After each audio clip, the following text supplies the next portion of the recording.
બોલો શામળિયા મહાદેવની જય, પરમાળિયા દાદાની જય. અરે પરલોકને સુખ પામવા અને કરી લે સારા સંકેત, પણ હજી બાજી હાથમાં અરે છે તમના તું છે.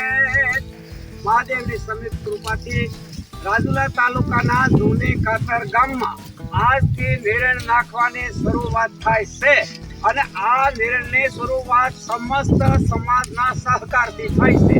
ભૂપતભાઈ રાજાભાઈ ચૌહાણ, નારાયણભાઈ રામભાઈ, આ બે જણાએ 5,000 રૂપિયા રોકેલ છે. જો સમાજ સહકાર દે તો આગળ અમારું કામ હાલશે. એટલે સમસ્ત બધા સમાજની અમારે જરૂર છે, પણ એની જરૂર છે કે પહેલી અમારે સારાની જરૂર છે, અમારે નિર્ણયની જરૂર છે. તો સર્વ ભાઈઓ બહેનો માતા પાસે ખાસ મારે નમ્ર વિનંતી છે કે જે તમારીથી બને એ અમને સહકાર આપો. આ રકમથી ગાયું છે એને અમે નિર્ણય નાખી અને તમારા સહકારથી અમે સેવાનો લાભ લઈએ છીએ. અમારે તો સારો જોવે છે, પૈસાની જરૂરી છે અમારે. શું કામે કોક અમને કે ભાઈ લઈ જાઓ 20 મણ સારોનું, તો પછી અમારે એને એમ ન કહેવાય કે ભાડું તમે દઈ દેજો, એ અમારે ચૂકવવું પડે ભાડું. એટલે પૈસાની જરૂરી છે, એ પછીથી છે. અમારા મોબાઈલ નંબર અમે આની મારી પાસે આપીએ છીએ. તો ખાસ અમારે તમને કહેવાનું છે કે આમાં તમે બધાય અમને સાથ સહકાર આપો, પણ એનો નિર્ણયનો અટાણે અમારે પહેલી જરૂરી છે. પૈસાની જરૂરી પછી છે, પહેલી અટાણે નિર્ણયની જરૂરી છે. તોરલદેએ કીધું, અરે મરું પણ માંગુ નહીં ને અપના ધન કે કાજ, પણ પરમાર્થ ને કારણે અરે માંગતા નો આવેલા. એટલે અમે તો પરમાર્થ ને માટે બાપા માંગીએ છીએ.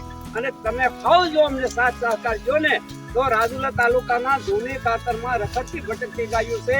ત્યાં લગીનો અમારો વિચાર છે કે સોમાહે આ ગાયો માટે ફરતો ઓછ કરવાનો અને ફરતા જાળી કરવાની છે અને સોમાહે પણ નિરણ નાખવાની છે. અને સેવાનો લાભ જેનીથી જે બની શકે એ બધાય પણ લઈ શકે. જે વ્યક્તિગત આ કામ નથી, આ સાર્વજનિક કામ છે. એટલે આમાં બધાય જો સાથ સહકાર દે.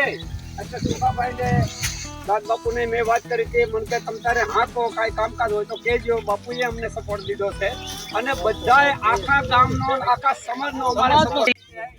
જય મળ્યા દાદાની જય, કૃષ્ણ કનૈયા લાલની જય. આજે એક રક્ષા રામ ભરોસે આ ભાઈએ ગાઉને નિરણ નાખી છે.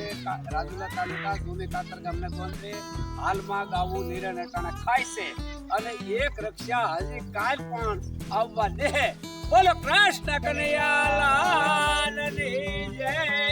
બીજી વાત એ કરવાની છે કે એક વાત મને યાદ આવે છે કે રામ પરમાત્માનો જન્મ થયો એટલે એને ગરુ થઈ એટલે ગરુ વશિષ્ઠને દશરથ મહારાજાએ પૂછ્યું કે રામ પરમાત્માને આપણે સભામાં ગુરુદેવ લાવવાના છે તો તિલક શેનું કરવું?